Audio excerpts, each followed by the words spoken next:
Hello, this is Bill Meridian speaking to you again with some more information on mundane astrology. It is August 4th, 2025 from New York.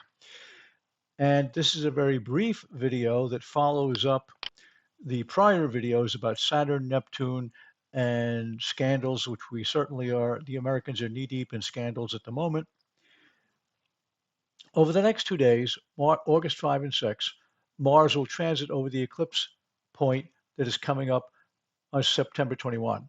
Now, it's an old Charles Jane rule, and you can read it in my book on eclipses, that the area in which the eclipse occurs starts to energize or heat up about 90 days in advance. We're certainly within 90 days of September 21. So, and by the way, my original website, billmeridian.com, a new additional website, billmeridianastrology.com, if you care to see what I'm doing. So the net effect of this, it appears that one of the globe's flashpoints will be ignited leading into the eclipse. All of the issues in the prior videos will be energized, including scandals, the Federal Reserve, Hillary Clinton, the USA, etc. And I'll add a new one, the stock market is likely to move lower in August in response. Now, as I said the last time, but I didn't go into detail, when Mars hits an eclipse point, it triggers it. The other big trigger is the North Node, which may or may not trigger it at all because the North Node moves retrograde. It may be beyond the eclipse point. But prior to 9/11 in June, there was an eclipse at zero Cancer. When Mars hit that eclipse, it hit it exactly on 9/11. That's how powerful this is. And eclipses at the world points, like the one of my favorites, December of 1870, the Franco-Prussian War, where the Prussians defeated the French to the shock of world governments and militaries everywhere because France was considered to be the most powerful planet on the Earth. And that eclipse, because it was at zero Capricorn, everyone took note and everyone adopted the Prussian military system. This was triggered again when World War I broke out, when there were planets at zero Aries, the eclipse having occurred at zero Capricorn. That's how it works.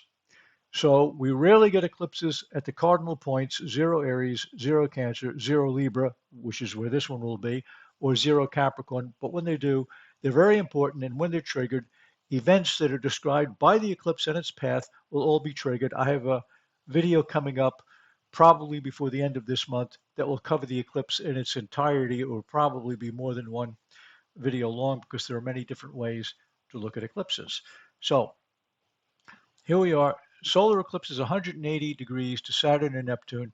You see the solar eclipse right here, 29 Virgo 05. It's within a degree of the world point of zero Libra, close enough, and it's opposite Saturn and Neptune, as I said in the last video. It's also the Uranus-Pluto midpoint, 1 Aries 25, the Saturn-Neptune midpoint, 29 Pisces 38.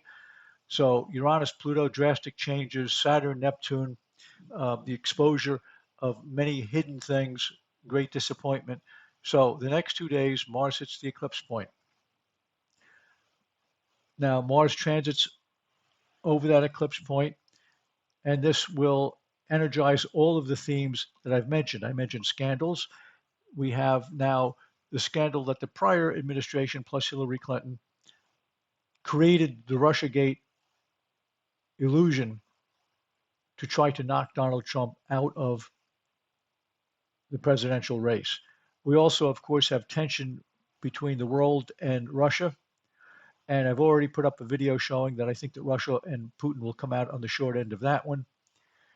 We also have the Middle East and who knows what else, Cambodia, Vietnam, Pakistan, India. They seem to have calmed down for the time being.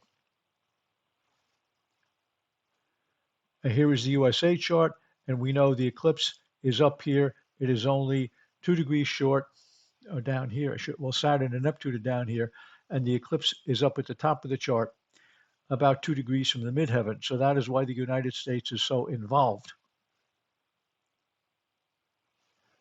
And here is Hillary Clinton. I just repeat this chart from the last time. Obviously, Saturn and Neptune are on our moon. It's also on my moon, by the way. And it is square the ascendant, descendant, the asteroid Juno, and it is 135 to Mars, Pluto. This is the one chart with more points more placements, I should say, at the world points than any other chart. That is why her name has been dragged into this. Now, let's turn to the stock market. Back when I originally developed Astroanalyst with Robert Hand about 1 million years ago, uh, I found Mars has a 1.8 year cycle. In other words, to go from 0 Aries back to 0 Aries again is about 1.8 years. And during that transit, the Dow Jones Industrial Average will tend to peak when Mars is at 0 Libra. It tends to bottom when Mars is around 0 Gemini. So this cycle on its own is not going to be too helpful. It has to coincide with the solar cycle, which is the seasonal cycle of the year. When does the market usually top? In the summer, August, September. If Mars is at 0 Libra in July, August, September, the odds of a lower market 90 days later are raised by about 10%. So what are the odds right now? Well, the odds of a lower market are about 55%, but it raises to 65, 60, 65 if Mars is at 0 Libra, which is where it will be tomorrow, and the market broke down Thursday, Friday. It's recovering today, Monday, as I'm speaking. But I think it'll be lower by the end of August. And by the way, if the market is up in July, it is usually down in August. It's counterintuitive. If the market is down in July, it's usually up in August. Oh, it's a real tricky month. And by the way, if Mars hits 0 Gemini, this is now moved up into here. If it hits 0 Gemini in October, which is when the solar cycle bottoms, then the odds of a higher market 90 days later are 10% higher. So in other words, you have to overlay this with the annual cycle of the year, which is a seasonal cycle, which is nothing more than the relationship of the Earth and the Sun. That's how we get a calendar. It's these 2 points that count. The areas in between are not that important. So, and at the low, we had a low, was it about 2 years ago, October, during which Mars went retrograde down here. And I was pounding the table telling people it was a low because retrograde motion, of course, means that the planet hangs out for a longer amount of time in this sign, which is the bottom of the cycle. So that's how it looks. I have not yet looked at the eclipse path itself or the intricate details of the eclipse. I shall do that in an upcoming video. Thank you for listening.